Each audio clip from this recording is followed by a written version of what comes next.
segundo Foro Editorial de Estudios Hispánicos y Americanistas, con la conferencia plenaria a cargo de don Joaquín Díez Canedo Flores, director del Fondo de Cultura Económica de México, que va a llevar por título ¿Qué fondo habría ideado hoy Daniel Cosío Villegas? Lo primero de todo, quiero decirles que después de su intervención se abrirá un turno de preguntas, pero permítanme ahora, antes de ceder la palabra, unas breves palabras para introducir al ponente. Joaquín Díez Canedo Flores cursó estudios de física en la Universidad Nacional Autónoma de México y cursó asimismo el programa para la formación de traductores del Colegio de México. Su vida profesional ha transcurrido siempre en el medio editorial y comenzó por las tareas básicas de lectura de pruebas, corrección de estilo y revisión de traducción en el área de publicaciones del Departamento de Matemáticas de la Facultad de Ciencias de la UNAM en el año 1980. Trabajó 7 años con su padre en la editorial Joaquín Mortiz y entonces parte del grupo editorial Planeta. Luego trabajó en la editorial BID como editor de libros y fascículos, en el grupo Patria Cultural como gerente editorial de texto universitario y referencia profesional. Trabajó asimismo en la dirección de publicaciones y fomento editorial de la UNAM como director editorial y en la editorial Clio con el mismo cargo. En mayo de 2001 fue invitado a hacerse cargo de la gerencia de producción del Fondo de Cultura Económica y en 2003 de la gerencia editorial de la misma institución, donde estuvo hasta marzo de 2008, fecha en que partió de la ciudad de Jalapa, en el estado de Veracruz, para ocupar la dirección editorial de la Universidad Veracruzana. Desde mayo de 2009 es director general del Fondo de Cultura Económica. Y sin más preámbulos, le cedo la palabra. Muchas gracias, Cristina. Muy buenos días. Agradezco primero a la Unión de Editoriales Universitarias, a su presidente Francisco Fernández Beltrán, así como al Servicio de Publicaciones de la Universidad de Cádiz y a su directora Ana Bocanegra Valle, pues por haberme invitado y darme la oportunidad de viajar a España, de conocer Cádiz y de estar entre ustedes hoy. Explico un poco el título. Es un título del cual no sé si arrepentirme, pero ya lo puse, y la idea era justamente atender el tema del foro, es decir, historia y desafíos del mundo editorial. Es un tema muy a modo para el fondo, porque el fondo es un editorial que tenía mucho tiempo, cumplimos este año 78 años de haberse fundado, y permite muy bien hacer un poco de historia y ver cómo se transforman, digamos, los propósitos, las intenciones, los logros y el sentido de una editorial en el curso del tiempo, y cómo se ve ahora que, pues, entiendo que abrió estas conferencias, alguien que habló un poco ya del mundo digital, cómo se enfrentan ahora, digamos, estos nuevos retos, estos desafíos.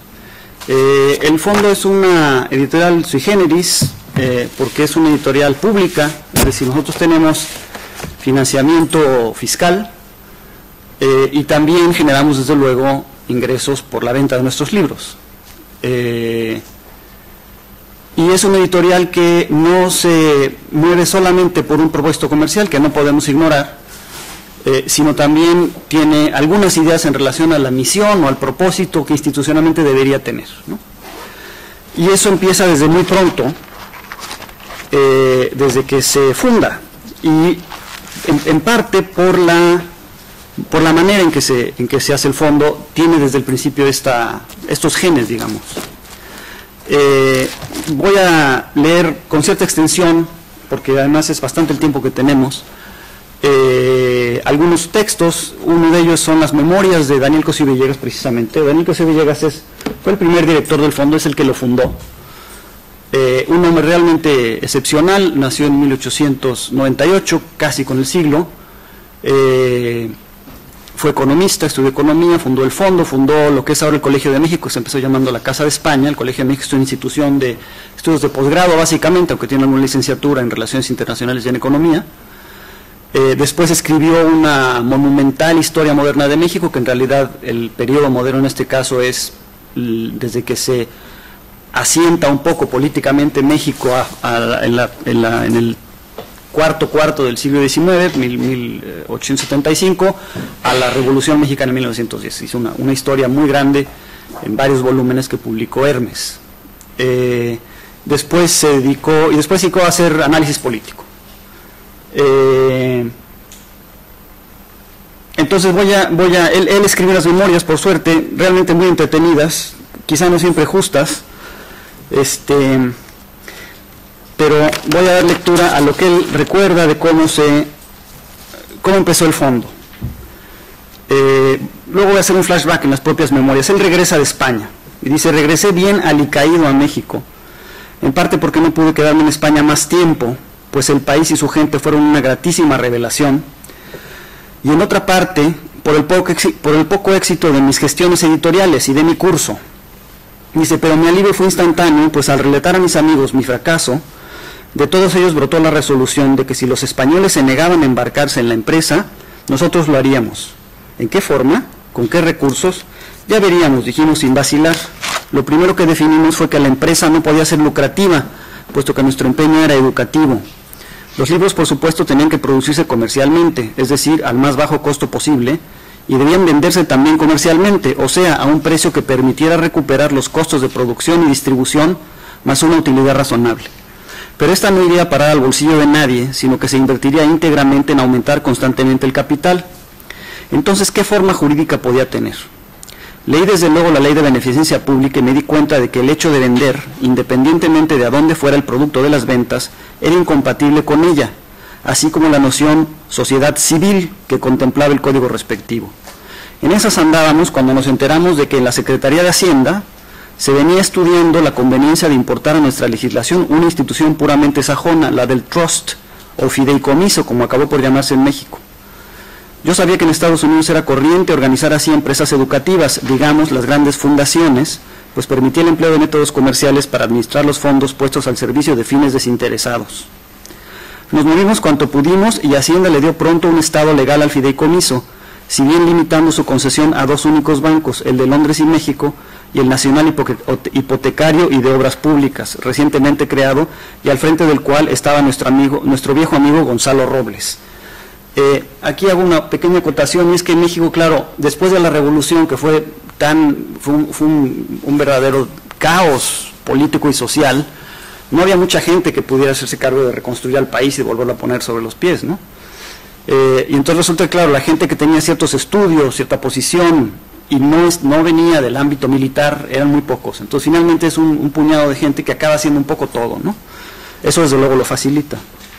Dice: entonces yo mismo cometí una serie de disparates, traduciendo mal del inglés el nombre mismo de nuestra empresa, que se llamó Fondo de Cultura Económica, porque en inglés se hubiera llamado correctamente Trust Fund for Economic Learning, y traduje Governing Board por Junta de Gobierno, expresión esta que ha sido copiada después por muchas instituciones, entre ellas nada menos que la Universidad Nacional. El Fondo de Cultura Económica, pues, quedó organizado como un fideicomiso. Los fideicomitentes serían las personas físicas o morales que aportaran recursos económicos al fondo. El fideicomisario era el Banco Nacional Hipotecario de Obras Públicas, que manejaría los dineros, y una junta de gobierno se encargaría del aspecto técnico, es decir, de la producción, distribución y venta de los libros.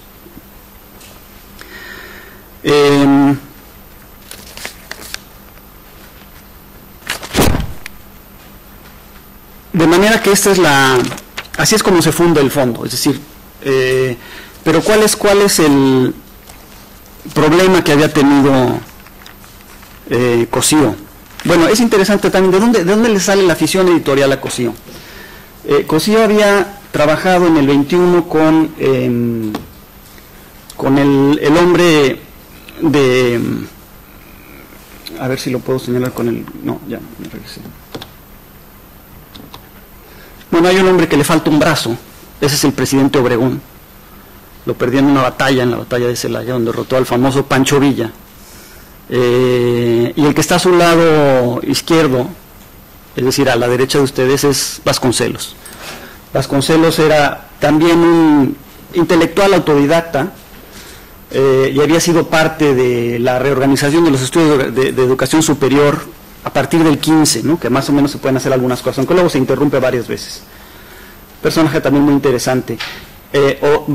Obregón lo nombró primero rector de la Universidad Nacional, y él lo que hizo en la Universidad Nacional fue poner a todos los profesores, que no eran muchos, a idear un sistema de educación para todo México. Dijo: el problema de México es, sobre todo ahora que salimos de esta revolución, pues es cómo hacemos para educar a un país que tiene atrasos considerabilísimos, donde la gente no sabe leer, donde no tiene acceso a nada. Entonces de ahí ideó el Ministerio de Educación, la Secretaría de Educación Pública, como se terminó llamando, y realmente casi todo lo que se ha hecho institucionalmente en educación pública en México ya se le había ocurrido, estaba ya esbozado, estaba planteado en lo que hizo Vasconcelos, pero entre otras cosas Vasconcelos hizo unos clásicos, hizo unos libros clásicos, es decir, pensó que era importante que la gente tuviera acceso a las obras a las altas obras de la cultura, y no había, ni siquiera había una industria editorial propiamente en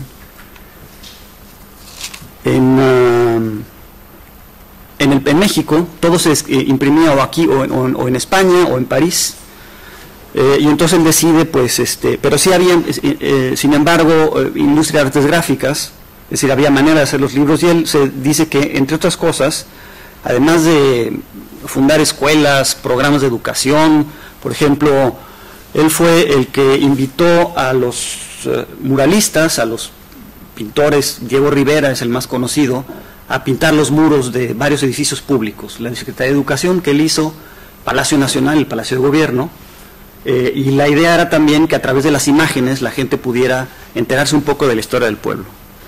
Entonces hizo muchas cosas y hizo también unos libros, y él publicó una edición de clásicos.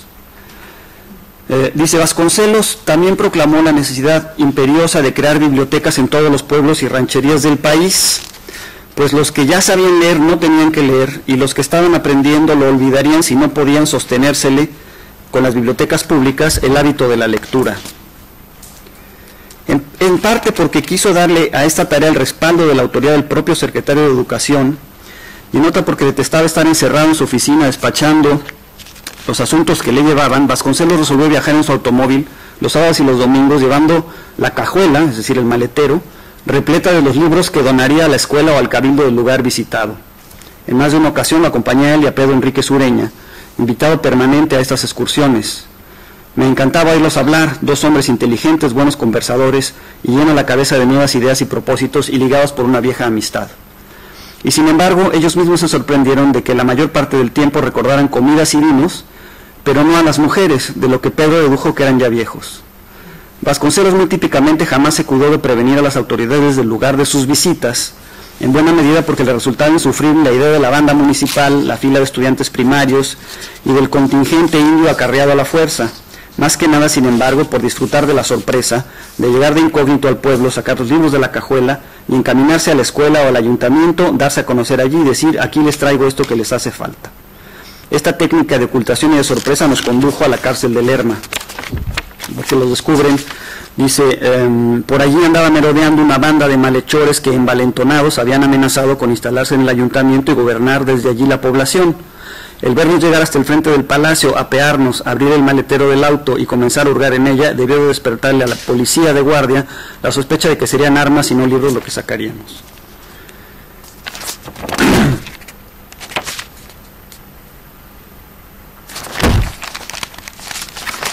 En fin, el hecho es que Cosío tenía ya esta experiencia de haber publicado los libros clásicos, y también en los libros clásicos, en el prólogo, viene un texto del propio Vasconcelos, que los clásicos que publica pues es Dante, todos los diálogos de Platón, la Ilíada y la Odisea, y luego introduce algunas cosas modernas. Por ejemplo, se publica un tomo de vidas ejemplares de Román Roland, con la vida de Beethoven, de Goethe y de Tolstoy. Publica Goethe, desde luego, publica Tolstoy. Y entonces en el prólogo él dice, publicar en español ediciones clásicas, este es Vasconcelos ya, publicar en español ediciones clásicas es por lo mismo una doble necesidad de patriotismo y de cultura. De patriotismo porque ningún pueblo que se respeta debe conformarse con que sea indispensable el uso de un idioma extraño para conocer las cumbres del pensamiento. De cultura porque no se concibe una ilustración, ni siquiera mediocre, que carezca del conocimiento indicado. Dice, creemos que ha llegado para nuestra raza hispanoamericana un periodo de renovación vigorosa y autónoma que no puede asentarse en sólidas bases si seguimos de siervos del pensamiento francés o del pensamiento inglés o de cualquier otra tendencia extraña. Creemos que las razas, caracterizadas muy particularmente por las lenguas, son el órgano por el que la historia expresa las distintas fases del espíritu humano en su lucha por conquistar la verdad y el bien, y creemos que solo afirmando y depurando el concepto de la raza y el vigor de la raza, se logra ese poder que enseguida conduce a la universalidad, meta suprema de la realización humana. Universalidad es nuestra aspiración, más para lograrla es menester que nos asentemos en las fuertes raíces de nuestro tronco étnico y que enseguida exploremos el mundo y lo expresemos conforme al ingenio y al temperamento nuestros, porque el progreso del mundo exige de nosotros una interpretación personal y una expresión característica y única de la vida que nosotros vivimos. Y el primer paso para la elaboración de una cultura propia es traducir todo el acervo de la cultura contemporánea a los moldes de nuestra lengua y enseguida difundir libros castellanos para que sin menoscabo de la ilustración general se expulse el libro escrito en idioma extranjero. Es decir, es un programa realmente fuerte, ¿no?, que tiene que ver con la constitución a través de la generación de una cultura, pues de una identidad nacional propia, ¿no? Vasconcelos era un hombre ambicioso, trató de luchar por la presidencia en el 29, fue derrotado cruentamente, sus seguidores sufrieron una represión fuerte y se decepcionó, y en fin, tuvo una historia, se volvió después filofascista en los 40, tenía una revista Timón donde hacía grandes elogios del régimen de Hitler, antes desde luego de que se conocieran sus atrocidades. Terminó siendo miembro del Colegio Nacional, una especie de Collège de France mexicano que empezó, me parece que en el 43, justamente con Alfonso Reyes, Diego Rivera, José Clemente Orozco, Mariano Azuel, este gran novelista que noveló la Revolución, y Vasconcelos. Pero fue él, digamos, un poco mentor intelectual de Cosío Villegas. Y después Cosío, después de estar con Vasconcelos, se va a estudiar economía. Él no se podía estudiar economía en México, no había la carrera de economía. Él estudia Derecho y en algún momento en los cursos de verano llega una señora norteamericana que lo conoce y decide que le va a dar un dinero para que él se vaya a estudiar.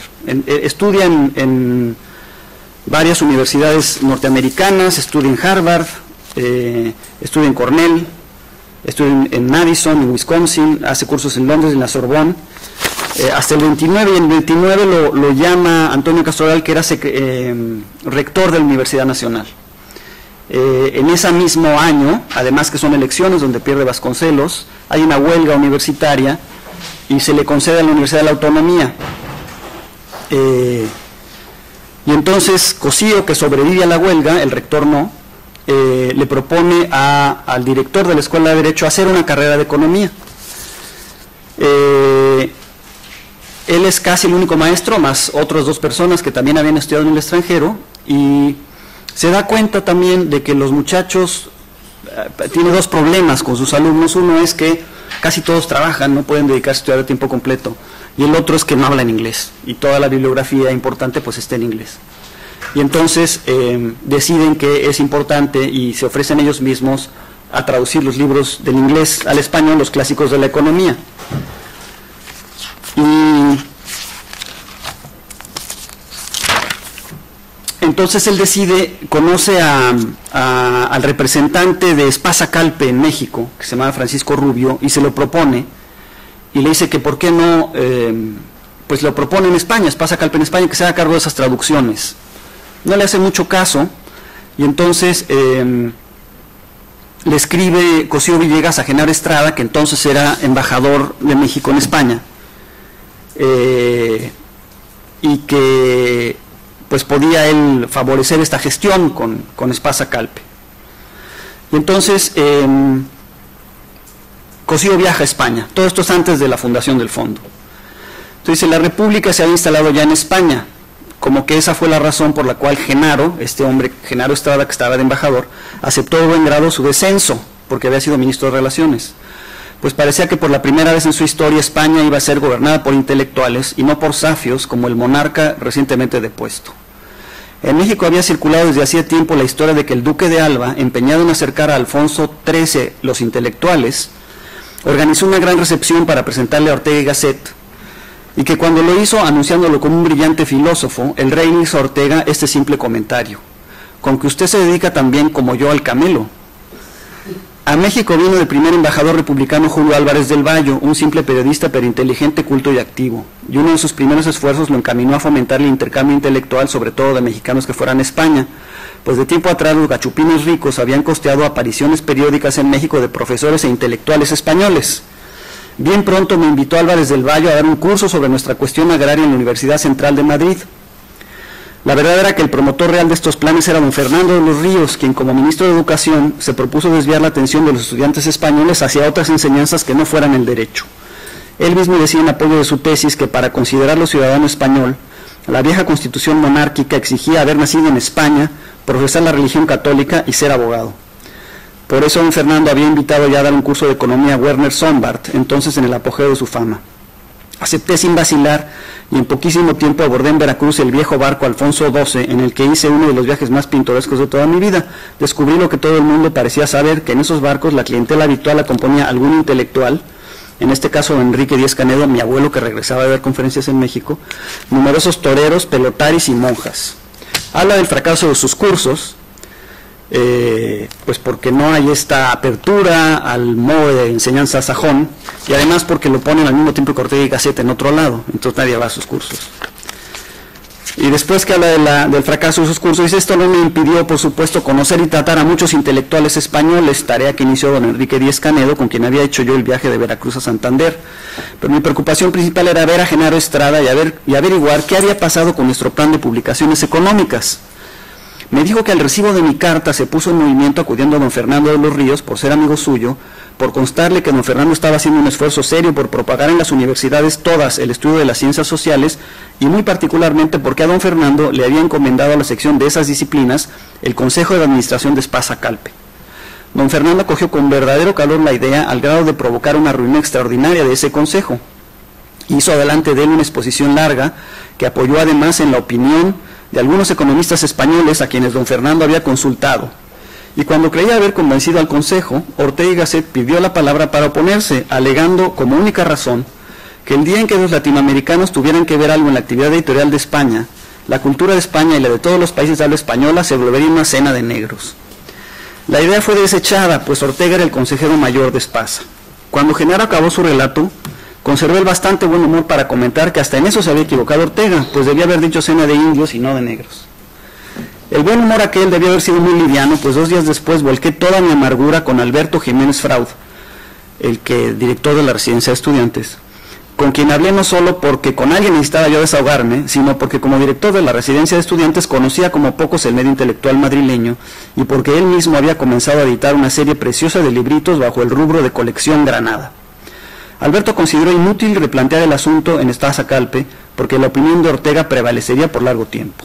Entonces se me ocurrió sugerir a Aguilar, apoyándome en que poco tiempo antes había editado El Capital de Marx, cuyo primer tiro se agotó pronto, a pesar de que se dudaba de que Manuel Pedroso lo hubiera traducido de verdad, y a pesar también de haberse publicado en un solo tomo que resultó descomunal y pesado. Alberto organizó entonces un almuerzo en su casa, al que fuimos invitados de honor Aguilar y yo. Incidentalmente debo decir que aún en esto se distinguía Jiménez, pues era entonces el único español civilizado que invitaba a su casa, pues los otros sin excepción lo llevaban uno al restaurante y sin señoras. Hablé largamente con Aguilar y con una copia del plan de publicaciones al frente le expliqué sección por sección y título por título. Me dijo que el plan era de gran envergadura y que por eso no podía anticipar una opinión. Se llevaría el plan, lo estudiaría y tan pronto como le fuera posible, me daría a conocer su respuesta. No pasó mucho tiempo sin que lo hiciera a través de Alberto Jiménez y fue rotundamente negativa, pero conservó la copia del plan y a los pocos años comenzó a publicar más de uno de sus títulos. Se verá que no es muy... bueno, por las circunstancias de su vida, pues tuvo varios tropiezos aquí en España, entonces pues se permite algunas críticas hacia los españoles. En fin, entonces regresa a España junto a sus amigos y hacen el fondo. Y el fondo la verdad es que publica muy pocas cosas al principio. Aquí tengo una iconografía inédita del fondo. Estamos haciendo, el fondo hace entre otras cosas iconografías. Ahí está Cosío. Antes del fondo justo hacen un journal también que se llama El Trimestre Económico, que todavía subsiste. y son algunos de los integrantes de la Junta de Gobierno, y ese es el dólar plata, arriba de la fecha es el primer libro que publica el fondo, que también tiene que ver, por cierto, con una de las muchas tareas que le encargan a Cosío, porque resulta que en Estados Unidos, en algunos de los estados que producen plata, el gobierno decide pagárselas más cara, y entonces México lo meten en un problema tremendo, porque en México la moneda que circulaba era de plata, y entonces decía, lo que va a hacer Estados Unidos es va a vender la plata, se va a comprar la moneda mexicana por su valor en metal, no por su valor de circulación, y entonces van a acaparar la moneda mexicana para venderla en Estados Unidos, y en México va a ser un problema monetario importante, no va a haber con qué pagar las cosas. Pedían incluso un poco de tiempo para imprimir billetes, ¿no? O para cambiarlos a moneda de cobre. Entonces, obviamente, él se tiene que meter a estudiar el tema de la plata de la política monetaria, porque tienen que ir con el ministro de Hacienda de Estados Unidos a decirle que por favor o cambie esa medida o los espere un poco. Por supuesto no les hace ningún caso, pero por eso el primer libro es el del dólar plata, que además traduce un poeta que se llama Salvador Novo, que no sé si ustedes conozcan, pero él fue el que lo tradujo, ¿no? Entonces empieza bastante despacio el fondo, realmente hasta los 40, bueno, más bien hasta el 35, hasta el 38, 39, no es mucho lo que publica, se publican muy pocos libros. Pero entonces a Cosío le encargan otra cosa más, y es que lo nombran embajador en Portugal, bueno, encargado de negocios en Portugal, no embajador, porque no había una legación, era el gobierno de Oliveira Salazar. Y entonces llega Cosío, el 16 de julio del 36 llega Cosío a Santander. Y entonces, bueno, es la insurrección de los nacionales. Santander es una zona que es republicana, pues no me acuerdo si hasta el 37 o por allí, pero en fin, tiene una serie de... No puede finalmente llegar a Portugal, en ese momento tiene que irse a París, de París finalmente consigue llegar a Portugal. Tiene unas dificultades muy grandes porque el gobierno del presidente Cárdenas, que ya lo era para entonces en 34, un famoso general revolucionario también, que fue el que expropió el petróleo y el que, digamos, creó este partido revolucionario institucional, imagínense el nombre, el PRI, que gobernó México hasta el 2000 y que parece ser que lo va a empezar a gobernar a partir de diciembre de este año, a juzgar por las encuestas.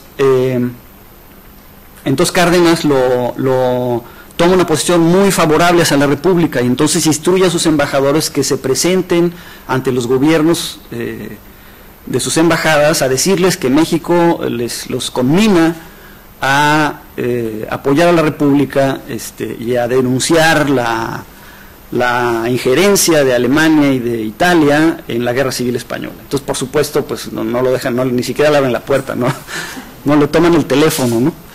Entonces no puede hacer nada y lo quitan, ¿no?, de embajador, pero le encargan al mismo tiempo que vaya, él sugiere, cuando se entera de esto, y como conocía a mi abuelo y a otras gentes, se da cuenta de que pues es muy difícil el tema de la guerra civil, que es muy probable que la república se pierda, y piensa, bueno, ¿y qué van a hacer todos estos intelectuales españoles, ¿no?, ahora, ¿no? Y entonces se le ocurre que México los invite y lo promueve con Luis Montes de Oca, que era ministro de Hacienda, que desde luego también era amigo suyo, como casi todos, y consigue que Cárdenas lo acepte, y entonces él tiene que ir a hacer de nuevo las gestiones para ver cómo resolver el problema de invitar a los españoles a México. Y primero los invitan a dar conferencias, es decir, todavía no se puede admitir, menos en una relación diplomática, pues que la cosa está perdida y que hay que darles alguna salida. Entonces los invitan a dar algunas conferencias, y de nuevo el que va a hacer esta invitación es Cosío Villegas, porque tiene estos conocidos, ¿no? Y es así como llegan en el 38 ya. Mi abuelo, llega, me parece que Isaac Costero, que era un médico, llega José Moreno Villa, y en esta primera avanzadilla, ¿no?, pues siente un poco las condiciones y las bases para que más adelante, una vez que se pierde la guerra, México reciba pues a una cantidad muy importante, no solo de intelectuales, sino de españoles exiliados, simpatizantes de la República, digamos, ¿no? Y parte de esta persona se incorpora un poco alrededor del fondo, se hace ahí la Casa de España en México, precisamente como para hacer una especie de ateneo, un lugar de conferencias. Después se resuelve ponerle el Colegio de México, pues para evitar allí que hubiese quejas de los intelectuales mexicanos de por qué a los españoles se les daban esos privilegios. Pero el hecho es que a partir de allí llega mucha gente al fondo, entre otros mi padre, que empezó a trabajar allí muy joven, pero Manuel Andújar, por ejemplo, Sindulfo de la Fuente, Julián Calvo, y en realidad son ellos los que aportan el saber profesional editorial al fondo. Y entonces el fondo a partir del 40, digamos, conoce un grandísimo desarrollo, ¿no?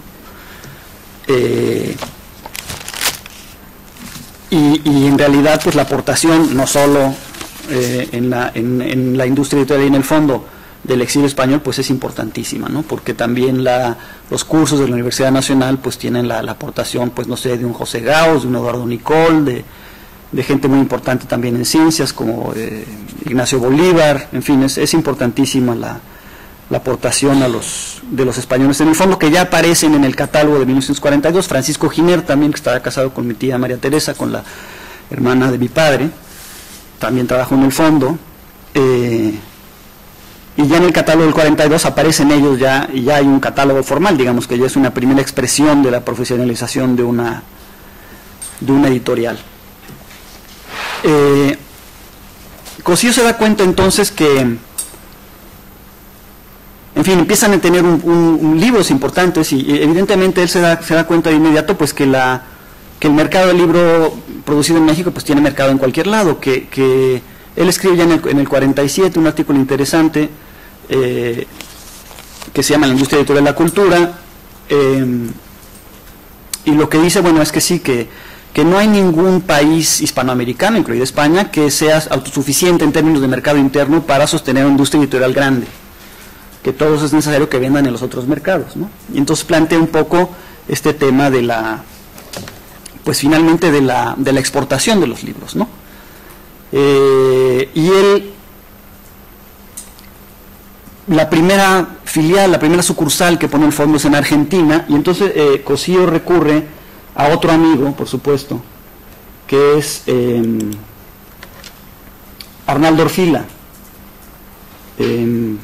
Cossío había conocido a Arnaldo Orfila en el 21 porque le encarga a Vasconcelos hacer un congreso de estudiantes. Es decir, el 21 es el centenario de la consumación de la independencia de México y es un poco el segundo año del gobierno de Álvaro Obregón, este presidente manco que estaba aquí. Y entonces él tiene mucho interés en rodear este centenario de la consumación de la independencia, pues con una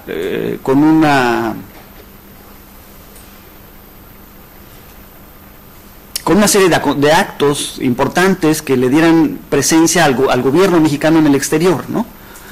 Y organiza este Congreso Internacional de Estudiantes, digamos, en uno de los niveles, y se le encarga a Vasconcelos, y Vasconcelos se le encarga a Cossío Villegas. Y entonces él invita, entre otras personas, a Arnaldo Orfila, que es el que está sentado, el segundo de derecha a izquierda, ese es Orfila. Ahí está sentado Vasconcelos en medio, y a su derecha está sentado Pedro Enríquez Ureña, que no sé si ustedes lo conozcan a Enríquez Ureña, pero es un dominicano importantísimo, no sé, era de todo, un intelectual muy importante, que murió prematuramente en el 46 en Argentina, desgraciadamente. Pero entonces conocía Cossío a Orfila. Orfila había escrito un libro sobre porcicultura, pero era un hombre con quien Cossío tenía relación y le tenía confianza y le encarga la sucursal del fondo en Argentina en el 45. Y entonces, esta fundación del fondo, es decir, claro, estaba el dinero para hacer los libros, se comercializaba y se reinvertía todo, y la Junta de Gobierno, digamos, lo hacían todo ellos, entonces no había sueldo para el director del fondo, no le pagaban. Entonces, claro, Cossío tenía que hacer muchas otras cosas, ¿no? Y entonces una de las cosas que le interesa hacer En el 47 es exactamente esta cuestión de irse a escribir la historia de México. Consigue una beca de la Fundación, de la Guggenheim, me parece, de la Fundación Rockefeller, y se pone a escribir la historia. Entonces pide una licencia y le deja a Orfila la dirección del fondo. Ahí es la recepción a Cosío en el 45. Cosío está en medio con corbata de pajarita, y este es Orfila, este que está aquí. Orfila era muy amigo de Victorio Campo, de Borges, en fin. Entonces le reunió ahí un montón de intelectuales y entró con mucha fuerza el fondo en Argentina primero. Y también por estas cualidades de organizadores que lo llama a dirigir el fondo más tarde. Entonces hace cargo Orfila del fondo en el 48. Y Cosío va pidiendo varias licencias porque su proyecto de hacer la historia moderna se va prolongando, porque es una historia muy compleja realmente, y es el primero que hace una investigación de archivo seria. Y además, digamos, de paso, genera una generación de historiadores muy importantes, también entre los cuales está Luis González y González, en fin, Moisés González Navarro. Pero el hecho es que él no vuelve al fondo, y en algún momento que quiere volver al fondo, Orfila se mete con la Junta de Gobierno y dice, pero ¿cómo es posible? Este señor tiene mucho tiempo fuera y tal. Y finalmente el fondo, la Junta de Gobierno ratifica a Orfila como director y dejan a Cosío fuera, y por eso Cosío, aquí nunca verán mencionar, eso en las memorias de Cosío, que son muy extensas y muy detalladas en todo. Orfila simplemente no aparece, pero nunca se lo perdona. Pero el hecho es que Orfila se queda en el fondo. Y en el 54, que es el 20 aniversario, el fondo tiene su primera sucursal propia, es decir, había estado en... Perdón. Un ratón puteado. Ahora sí.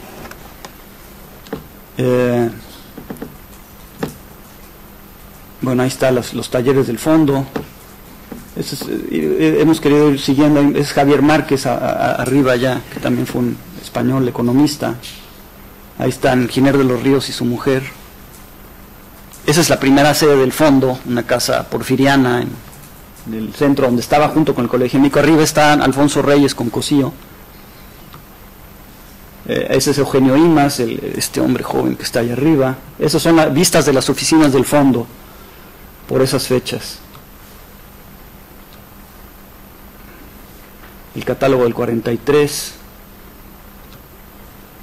pero en el 54, bueno, mucha gente trabaja con el fondo, ¿no? Ahí está Orfila ya en 48 como director, ahí está con Rómulo Gallegos, es mi padre allá a la mitad a la derecha, Juan de la Encina, otro de los españoles que primero llegaron,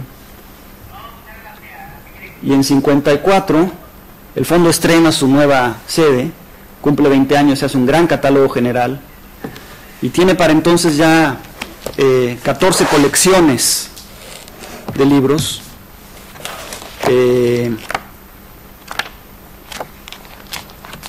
Casi todas ellas, bueno, empiezan siendo lógicamente así como se descubre que para cualquier libro el mercado es el mercado hispanoamericano, pues claro que si se publican libros de economía luego hay que publicar libros de sociología y de política y de filosofía y de derecho y de tal, ¿no? Para completar un poco la bibliografía que necesitan los estudiantes. Entonces básicamente había colecciones por disciplina, pero también en 54 se había empezado ya a hacer algunas colecciones,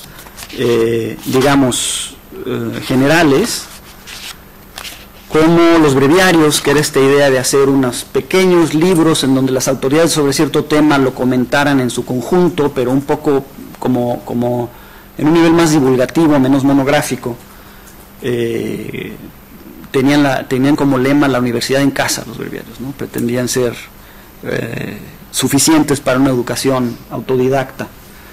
Y se había hecho también la colección Tierra Firme, que la colección Tierra Firme, ahora leo un texto de Mariano Picón Salas en donde hace un balance de la colección Tierra Firme en el 54, que vuelve otra vez sobre este tema del problema de Hispanoamérica, de la posibilidad de una cultura común, de tener vínculos, de tener lazos, ¿no? Que es otra de las cosas que el fondo siempre ha tenido un poco detrás siempre ha estado pensando en esto, ¿no? En la posibilidad de finalmente, y en cierto modo darle realidad al sueño bolivariano, ¿verdad? Dicho de manera sencilla. Entonces, y esto pasa porque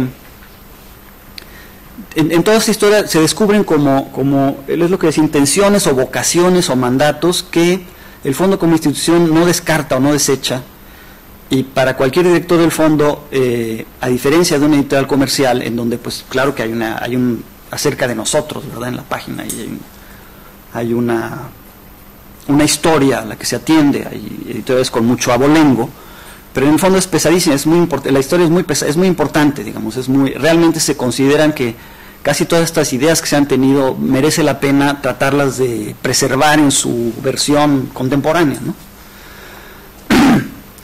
Entonces, voy a leer rápidamente lo que dice, porque también da una idea de cómo de otras hazañas de Cosío y de cómo era el fondo entonces. Lo que dice Picón Salas, este intelectual venezolano me parece, sobre la colección Tierra Firme. Dice: la colección Tierra Firme ha marcado en la vida espiritual del continente una hora de la conciencia hispanoamericana. Revive el olvidado sueño de un humanismo continental en que se afanaron algunas grandes figuras de América: Martí, Varona, Rodó, Justo Sierra, Rubén Darío, etc. La prueba de las crisis, revoluciones y nuevas tensiones históricas que impuso el siglo XX a los países latinoamericanos obliga hoy a un americanismo de métodos más concretos. Desde la historia, la etnología, el arte y la política, hasta los más precisos datos económicos, se nos han ofrecido en los libros de la colección. Ella ha marcado, como diría Alfonso Reyes, las simpatías y diferencias de una vasta familia de pueblos. Ha sido la suma luminosa de todo un quehacer continental. Recuerdo los entusiastas días del año 1944, cuando Daniel Cosío Villegas, con precisión de ingeniero, trazaba lo que pueden llamarse las coordenadas y latitudes de dicha serie. Había hecho Cosío dilatados viajes por todos nuestros países, habló con escritores, historiadores y sociólogos, y pensaba que había llegado el momento de que nuestras naciones se inclinaran sobre sí mismas a revisar y a transformar su ingente legado cultural en corriente de historia activa. Históricamente, la época coincidía con ese momento de crisis y desolación mundial, que en todos se estaba produciendo el colapso de Europa y la guerra europea, y la guerra europea a punto de terminarse nos estimulaba en una nueva y permanente lucha por la libertad y la dignidad del hombre. Es que en el 44 aparecen los primeros títulos. Más allá de los tratados y arreglos de los políticos que se juntaron en Yalta o en San Francisco, era necesario producir la concordia de los espíritus. En los años anteriores de formación y desarrollo de los países hispanoamericanos, nosotros acudíamos dócilmente a recoger las lecciones de Europa y a esforzarnos en glosar la cultura europea. Ahora el viejo continente, desgarrado por su propio drama, casi no podía valernos, y era necesario hacer las cosas ya no con los estrictos cánones de Europa, sino a la medida de nuestra necesidad, sin que fuera preciso, como lo propalaba a veces un autoctonismo y un nacionalismo rabiosos, prescindir de la venerable enseñanza de Europa. Necesitábamos simultáneamente encararnos con nuestros problemas específicos. Y la empresa del Fondo de Cultura Económica era fundamentalmente conciliadora. De una parte, en esmeradas traducciones, parecía continuar aquel esfuerzo hacia la universalidad hispánica que iniciara la revista de Occidente. Por otra, invitaba a los escritores e investigadores de América al examen coherente de nuestra peculiaridad. Soñaba el Fondo, y creo que lo ha cumplido de modo ejemplar, en erigir una especie de nuevo y monumental sílabus de la cultura de nuestro tiempo. Era necesario, como tarea previa, luchar también contra la rutina, el prejuicio y el localismo cultural. En muchos sitios y entre muchas gentes, América ignoraba a América. Mientras unos vivían como desarraigados de Europa y no querían comprometerse en la dificultad problemática de luchar y pensar para su propia gente, otros, obcecados por la exclusiva imagen de su nación, no querían asomarse a comparar también desde las fronteras. Era urgente infundir en unos y otros el espíritu común de América, sin el cual ni siquiera podía distinguirse de lo nacional.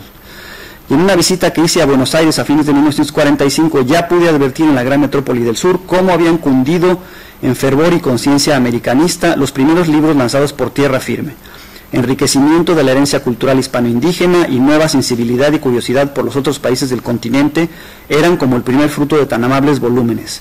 Se hacían además accesibles a muchos noticias y exploraciones que hubieran necesitado el personal trabajo erudito de toda una vida. El esfuerzo de Tierra Firme lograba penetrar y estabilizarse en todos los núcleos estudiosos de América, aún contra la presión pragmática y mercantilista de la época. Otras empresas de un país mucho más poderoso, con medios de difusión y distribución más amplios, querían disminuir entonces el necesario impulso de diferenciación espiritual entre las dos zonas americanas. Llegó a desearse dentro de ciertos planes invasoramente publicitarios que el habitante de Lima o de Caracas pensara con los mismos estándares que el de Chicago o Nueva York.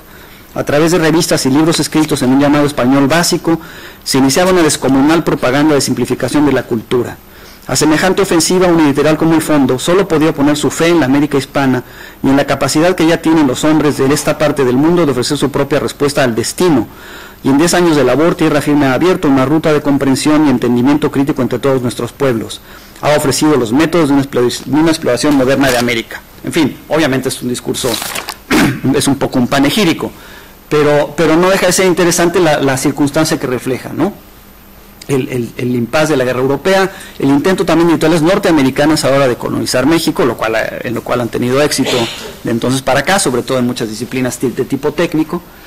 Y bueno, el dique que representaba Tierra Firme, aparte de esta intención de darle, digamos, autoridad, darle presencia y darle autonomía al pensamiento latinoamericano.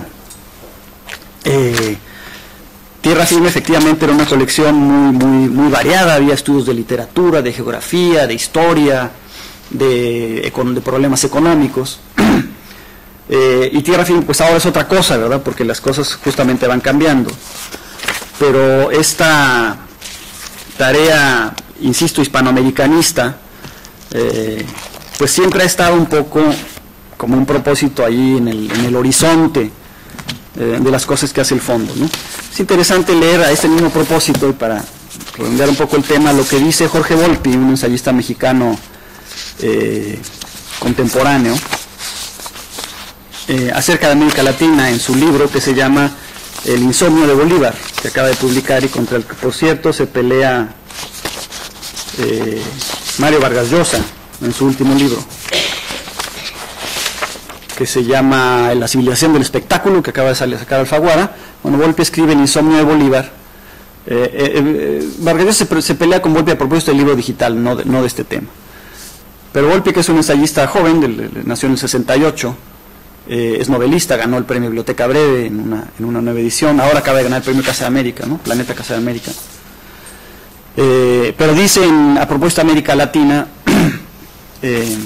perdón, ya le estaba a punto de leer, dice, sería incluso más drástico. A principios del siglo XXI, este territorio bautizado como América Latina prácticamente ha dejado de existir. Como ya he mencionado, las relaciones culturales entre sus países se han reducido al mínimo. Los consorcios editoriales apenas se preocupan por distribuir sus libros y no hay una sola revista intelectual que circule continentalmente. Tampoco hay tendencias reconocibles en la literatura y la ignorancia del público hacia la vida artística de sus vecinos es más acusada que nunca. Y por más que se diga, por el momento la red no ha logrado paliar este vacío. ¿Qué queda hoy de la América soñada por Bolívar? Muy poco. Un conjunto de democracias aquejadas por numerosos problemas, el mayor de los cuales sigue siendo la desigualdad. Políticamente la situación no es mejor. México, hasta hace no mucho cabeza de la región, ya ha dejado de formar parte de la América Latina. Para bien o para mal, su integración se lleva a cabo con Estados Unidos y Canadá, y si bien el Tratado de Libre Comercio no contempla ninguna integración real, la migración y la dinámica social de sus miembros apuntan hacia un proceso irreversible. En Sudamérica, en contraste, se han puesto en marcha incipientes procesos de unidad, jalonados por el liderazgo que se disputan de manera tan feroz como sigilosa, la Venezuela de Chávez y el Brasil de Lula. Este es un libro de 2009. Entonces, claramente, el propósito del literarismo, por lo que toca al fondo, que no es desde luego el único responsable, ni el único que podría haberlo promovido, es más, muy poca influencia tiene, pues no, desde el punto de vista de la gente más joven, pues no ha tenido ningún éxito, ¿no?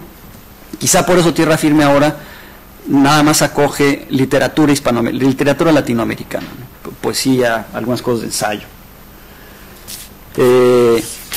Pero pues así se van dando los procesos en el mundo y se reflejan un poco en las instituciones editoriales. Luego Cosío escribe en el 49 en una revista que se llama Cuadernos Americanos, que también quizá alguno de ustedes conozca, que dirigió Jesús Silva Herzog, otro intelectual mexicano importante, un ensayo muy importante que se llama España contra América. Podría haberlo leído casi solo, pero hubiera sido casi una descortesía, porque también es muy violento. Pero es interesante porque lo que dice es que aún después de la guerra civil, que digamos, pues obviamente no hay industria editorial ni ninguna otra prácticamente en España durante esos años, 37-39, España se las arregla para reconstruir o recomponer su industria editorial de una manera continental, porque durante la guerra algunos de los que tenían sucursales fundan ya formalmente, como Espasa Calpe, por ejemplo, que en Argentina empieza a hacer la colección austral, ¿no? Entonces ellos se instalan en los países americanos, y luego a partir del 39 pues entra no solo el tema de la dificultad de conversión de divisas, que es un problema también generalizado para el comercio en general y en particular para el del libro en América Latina, sino el tema de la censura con Franco, ¿no? Entonces él dice que todos estos propósitos que animaba el fondo pues se topan con una que no acusa, digamos, de complot, pero por muy poco, ¿no?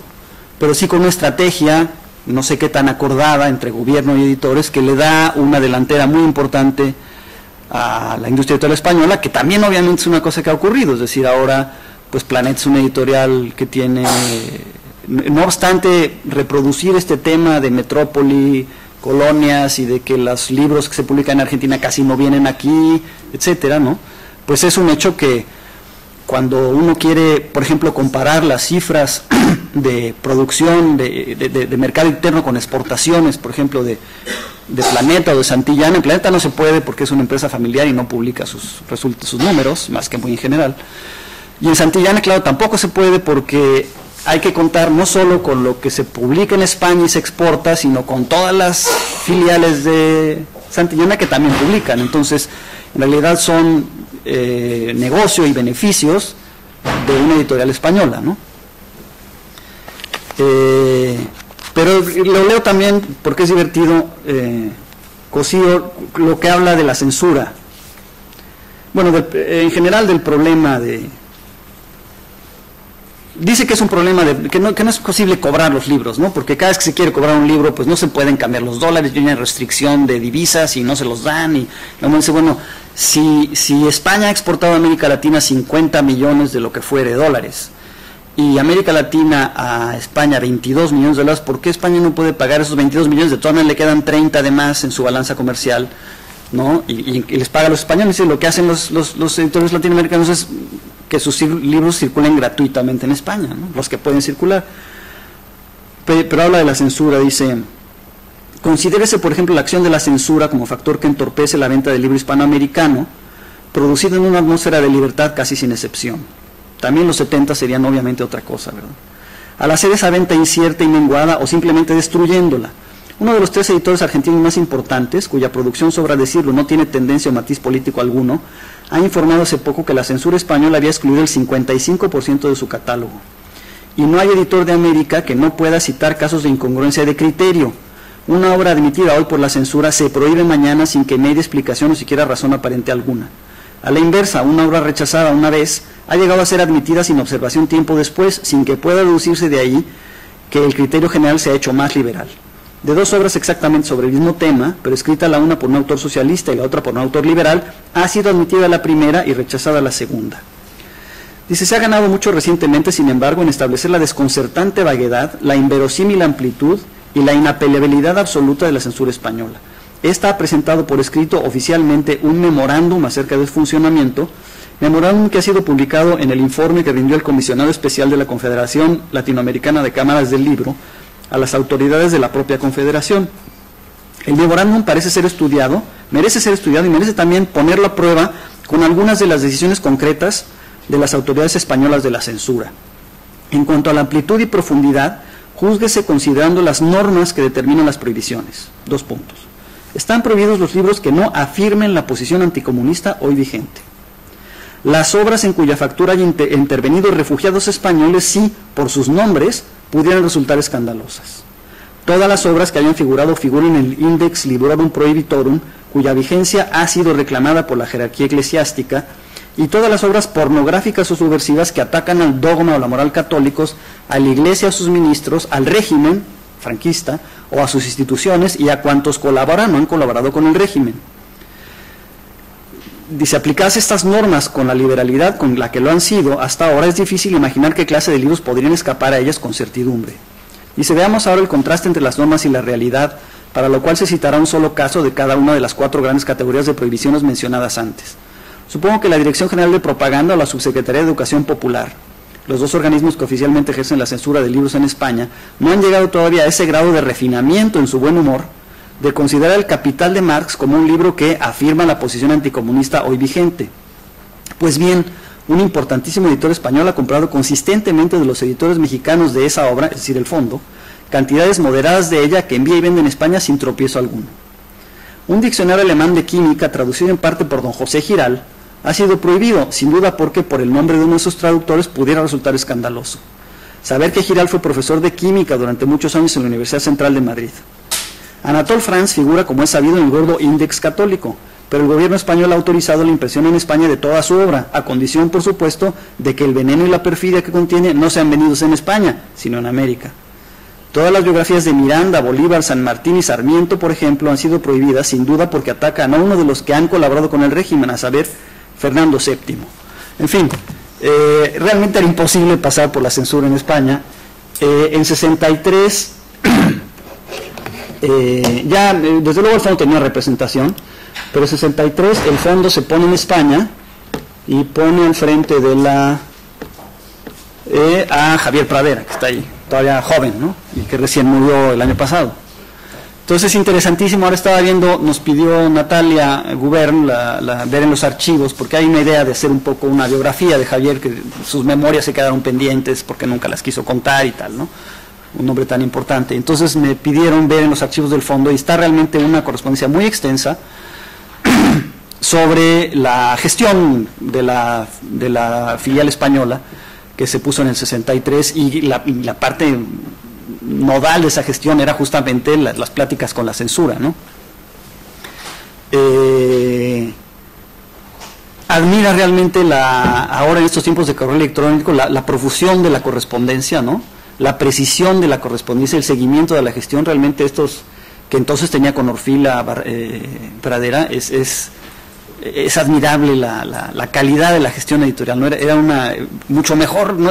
que la de ahora, y no digo porque esté yo, sino realmente como mucho más atenta, mucho más precisa, realmente es notable. Y bueno, por supuesto plagada de ironías también, ¿no? Muy interesante. Espero que son pues del 63 al 69, que me parece que se va Pradera a fundar Alianza, y eso, bueno, espero que en algún momento se dé a conocer.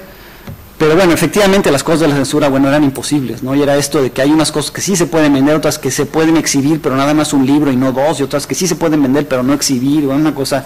Y en efecto, de pronto, por cualquier cosa, es decir, y es lógico, es una cuestión simplemente de imaginarse qué dictamen podrían hacer estas autoridades para saber con precisión hasta dónde o por qué un libro era o no, podía o no permitirse, ¿no?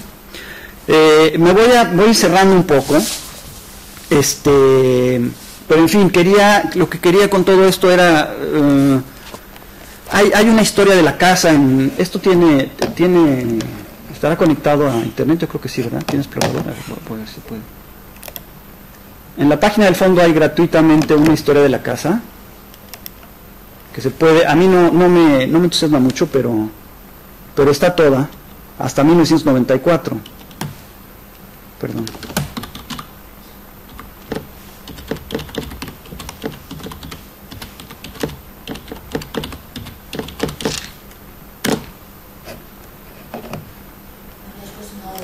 Sí, ¿verdad? Es que no hay que ver un momento.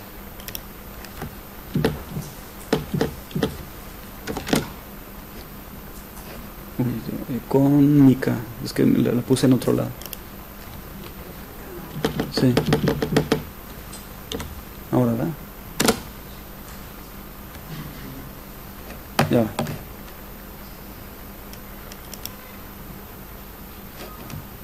Esta es nuestra página, que les invito desde luego a navegar. Y aquí abajo, en editorial,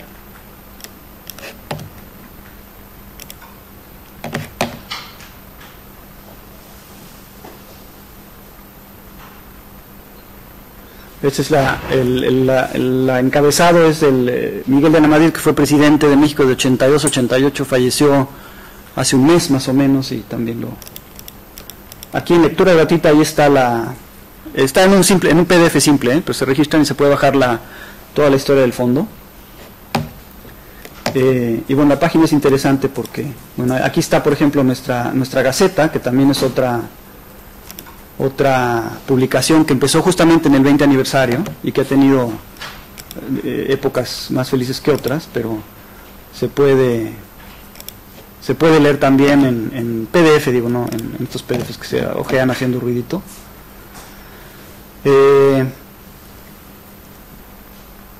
Pero en fin, quería dar una idea de las cosas que determinan un poco. Desde luego nosotros no tenemos ahora tantas, es más pragmático nuestro modo de pensar. Qué ruido. Pero en fin, ahí está ahí se puede leer la Gaceta.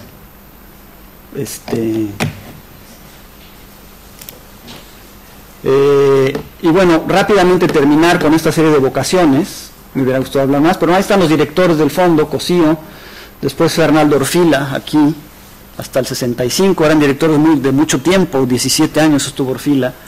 Orfila salió porque publicó, en realidad Orfila luego fundó Siglo XXI, supongo que en Argentina, y luego también Siglo XXI vino aquí con otros socios.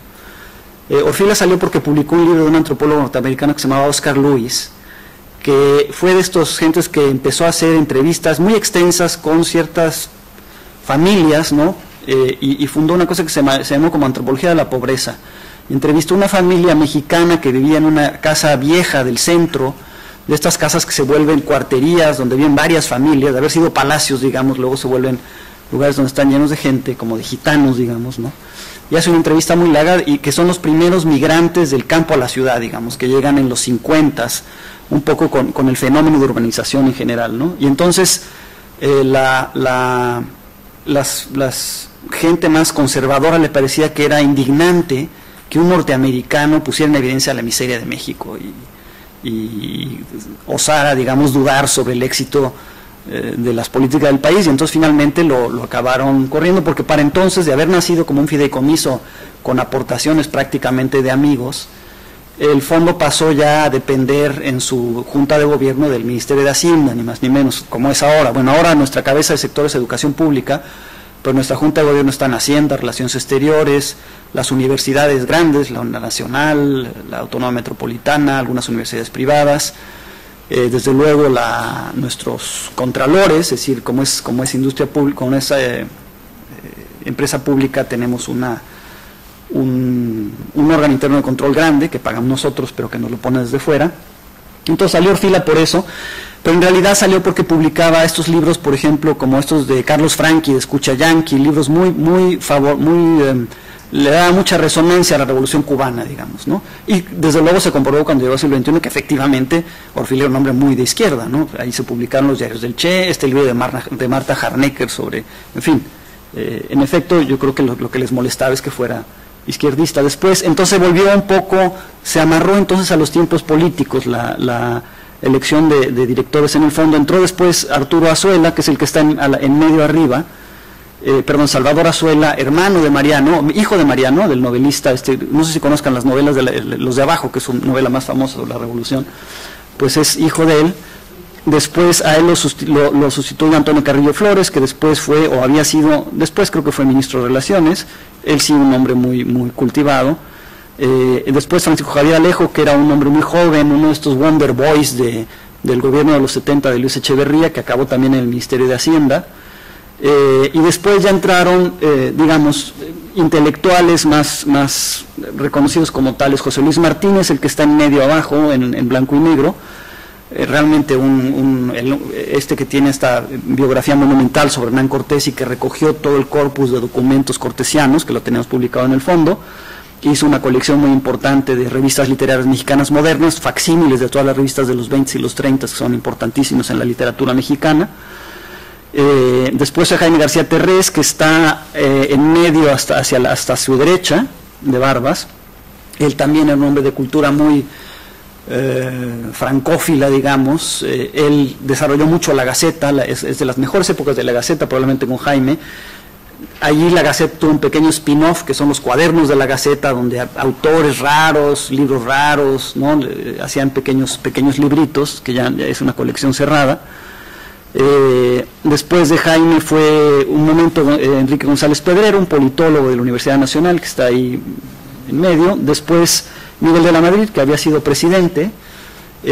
Sus dos antecesores prácticamente no habían podido tener, había sido tan cuestionada su gestión que no habían podido tener vida pública, estaban encerrados ahí, todos los presidentes en México, hasta, no se sabe con certeza ahora, pero hasta hace en el PRI, por ejemplo, pues terminaban teniendo grandes posesiones, ¿no? Una pequeña zona de la ciudad se les reservaba, no tan grande, no voy a hacer aquí, dejar mal a mi país, pero bueno, sí tenían unas posesiones considerables. Entonces tenían un centro de estudios, por ejemplo, Echeverría se construyó el Centro de Estudios Económicos del Tercer Mundo, que era un pequeño think tank, pero en realidad era suyo, ¿no? Entonces él pues allí se refugió. El pobre López Portillo se hizo una que fue en 76, y en cambio de la Madrid tuvo una gestión muy difícil porque le tocó la crisis que fue bestial del 82, que se expropió la banca. Le tocó el temblor del 85, que fue tremendo, en fin, le tocaron todas las calamidades del mundo y más o menos puso al país en el camino en el que al menos estabilidad económica tenemos ahora. Y entonces después tuvo 10 años, lo nombraron como director del fondo. Él fue el que hizo la sede que tiene ahora el fondo.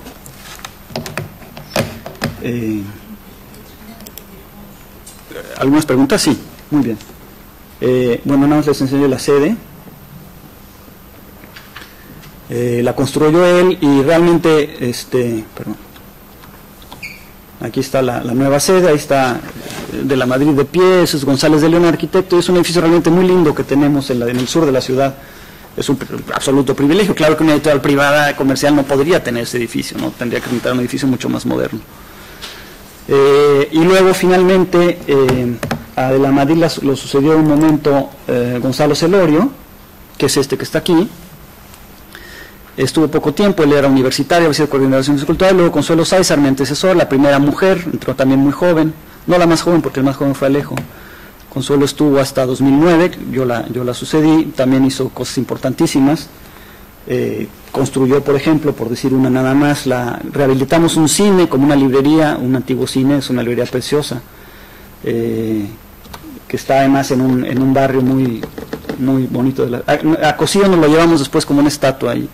Está ahí frente del fondo, la habían puesto en un sitio muy malo y nos lo llevamos allí. Y esta es la filial de Bogotá, que realmente es fantástica, son 9.500 metros en el centro, tenemos una librería preciosa alrededor de ese espejo de agua. Y por aquí creo que está la librería en fin, iba a hablar de la sala del catálogo y todo, pero ahí está la librería. O sea, Costellón no se ve muy bien desde aquí, no da la idea de lo que es. Pero en fin, me apena dejar esto así un poco trunco, pero bueno, nunca se sabe muy bien con estas cosas tan largas de qué va a dar tiempo. Y estaría pues a su orden si hay alguna pregunta. Pues muchísimas gracias, Joaquín, por tu interesantísima charla, y quisiera ahora abrir el turno de preguntas. Si hay alguna intervención, alguna pregunta, algún comentario por parte de alguien. Felicitarle porque el panorama es amplísimo y agradecerle que esté aquí a esta hora y siento que no haya más público para disfrutarlo, ¿no? Quizá una reflexión muy breve en alto, ver un poco como en tiempos de crisis, y lo digo por lo que nos toca ahora y más a los españoles, ¿no? Bueno, la crisis puede ser paralela al surgimiento de la cultura, ¿no?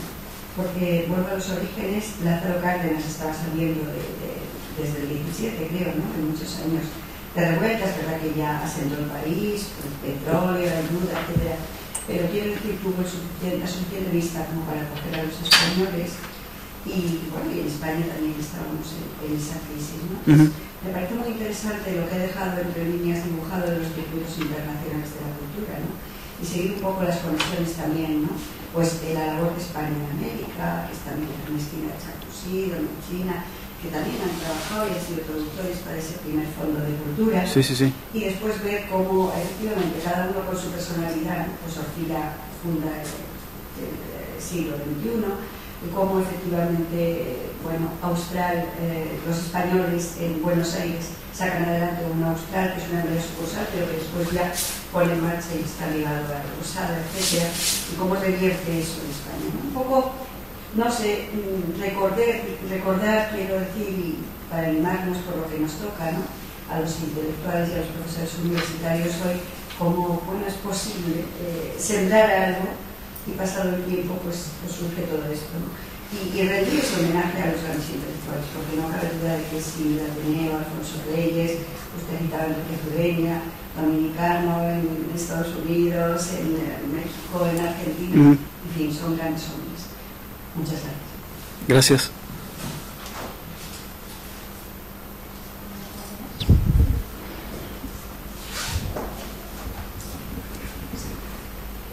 ¿Nada más? ¿Ninguna pregunta más?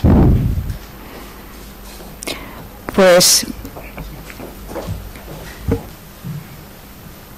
Sí, como ayer estuvimos también, ayer y anteayer, viendo la coyuntura ya no económica que tenemos en estos momentos, sino tecnológica, del cambio tan radical que se está produciendo en la edición, en la distribución de la cultura, del conocimiento universitario, desde Fondo de Cultura Económica y viendo sobre todo el ámbito hispano y la producción hacia la que va dirigida esa amplísima colección de libros y esa trayectoria, ¿qué posición, llamemos así, de negocio ven en estos años? Y sobre todo,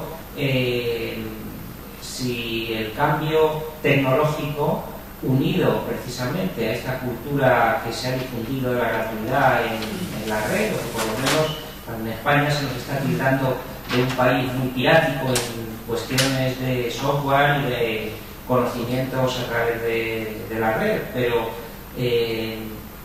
la pregunta para mí sería qué futuro se ve al libro desde México, desde una posición internacional como es la del Fondo de Cultura Económica, y en qué medida, si es posible, igual que se hicieron estas alianzas en la época de la Segunda República y en la posguerra, para unir esfuerzos de la intelectualidad en ambas direcciones, ¿se está consiguiendo esto en estos momentos? ¿Hay una cultura global?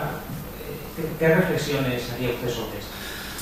Bueno, son varias preguntas, pero en el tema del futuro del negocio, que en realidad era la promesa implícita en el título de la plática, ¿verdad? Que qué es lo que se hubiera imaginado Cosío ahora, ya no me dio tiempo de llegar, pero yo creo que Cosío desde luego se hubiera dicho que esto de la cuestión digital es desde luego inevitable, ¿no? Y le hubiera parecido una gran solución a muchas cosas que de otra manera son muchísimo más caras o más complicadas. En realidad todo este tema de las divisas, de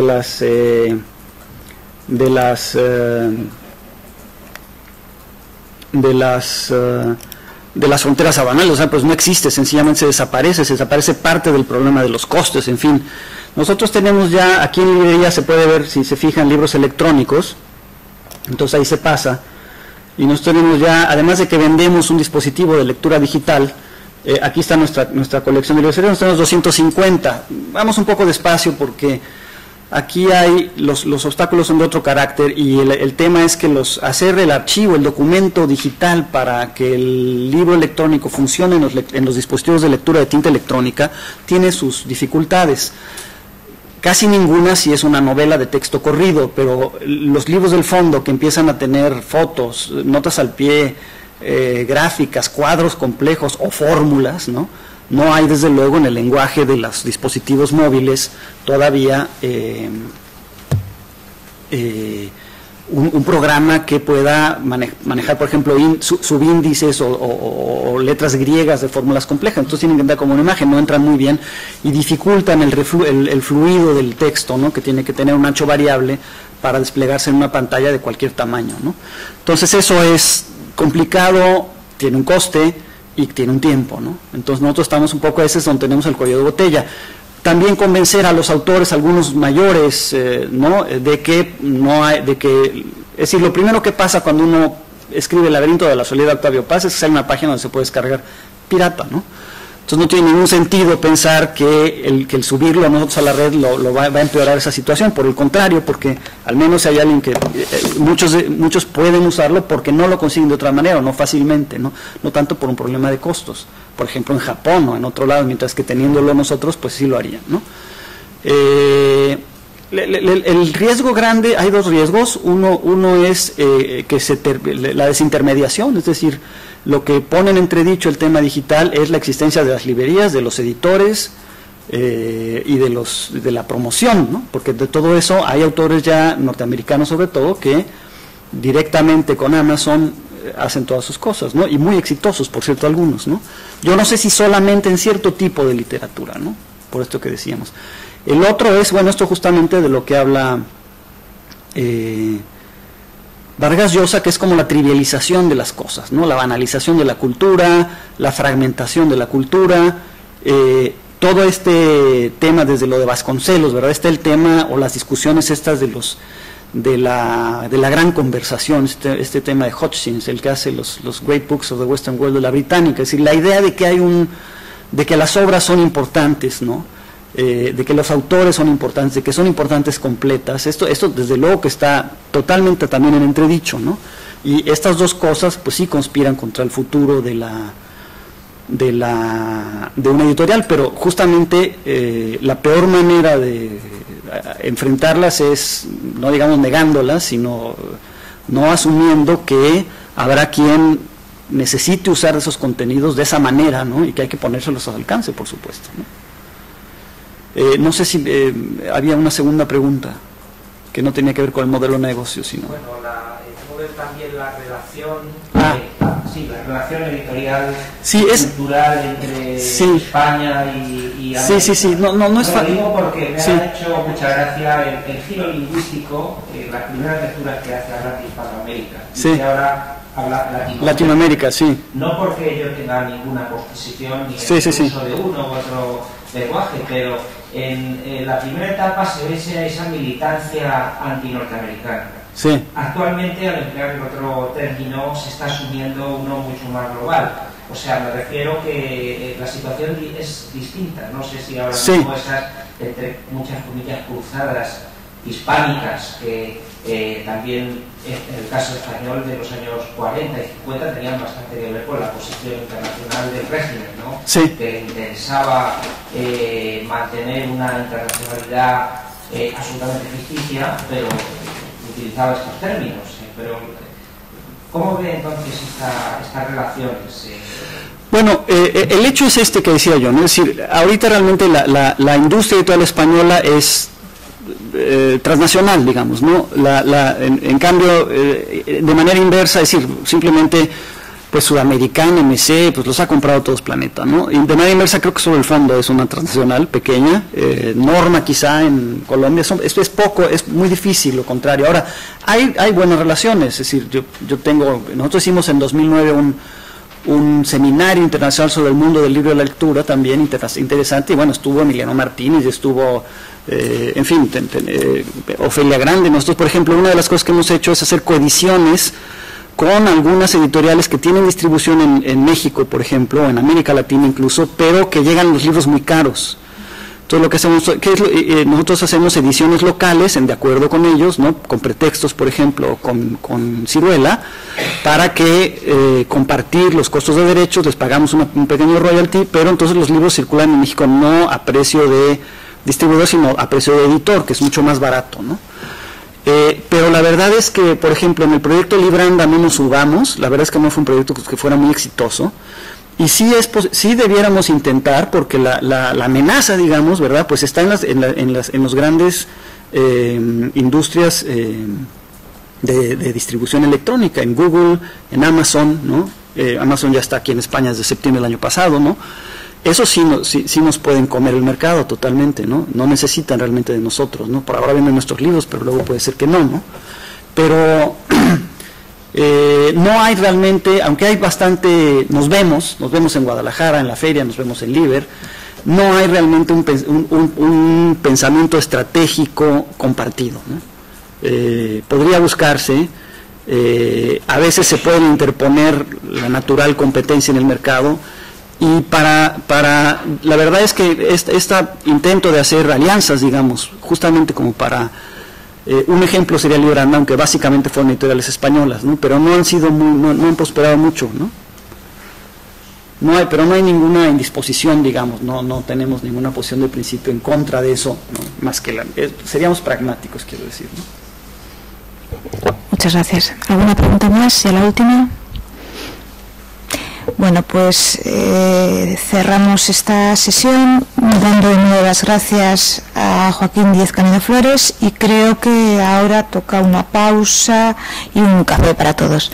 Así que muchísimas gracias. Gracias. Muchas gracias. Por cierto que ya hay, para todos los premios Nobel hay una app gratuita de fondo, en donde está el catálogo histórico y los libros que tenemos a la venta también, que se puede descargar gratis y funciona bastante bien.